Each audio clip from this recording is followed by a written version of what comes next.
అందరికీ నమస్కారం. నవరాత్రుల 4వ రోజు దుర్గాదేవిని శ్రీ అన్నపూర్ణాదేవి అలంకారంలో ఆరాధిస్తారు. అన్నం పరబ్రహ్మ స్వరూపం. అన్నపూర్ణాదేవి కటాక్షమే ప్రతి జీవిలోని ప్రాణశక్తికి ఆధారం.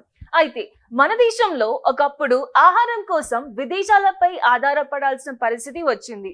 స్వాతంత్రం వచ్చిన తొలి దశలో మన దేశంలో వ్యవసాయం ప్రధానంగా వర్షాధారంగా ఉండేది. సాగునీటి ప్రాజెక్టులు చాలా వరకు నిర్మాణ దశలో ఉండడంతో పంటలు తరచూ విఫలమయ్యేవి.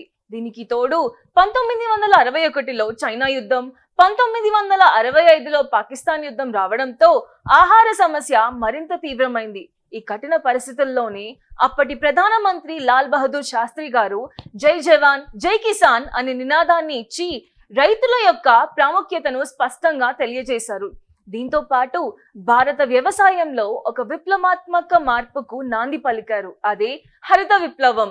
ప్రముఖ వ్యవసాయ శాస్త్రవేత్త ఎంఎస్ స్వామినాథన్ గారి చొరవతో హై ఈల్డింగ్ వెరైటీ సీడ్స్ ని ప్రవేశపెట్టబడ్డాయి. ఆ తర్వాత మళ్ళీ మనం ఎప్పుడు ఆహారం కోసం దిగుమతులపై ఆధారపడాల్సిన అవసరం రాలేదు.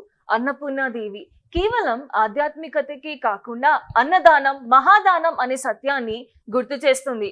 అలాగే గ్రీన్ రెవల్యూషన్ మనకు ఒక దేశం డెవలప్మెంట్ గా ఉండాలి అంటే రైతును గౌరవించి ఆహార భద్రతను బలోపేతం చేయాలనే సందేశాన్ని ఇస్తుంది.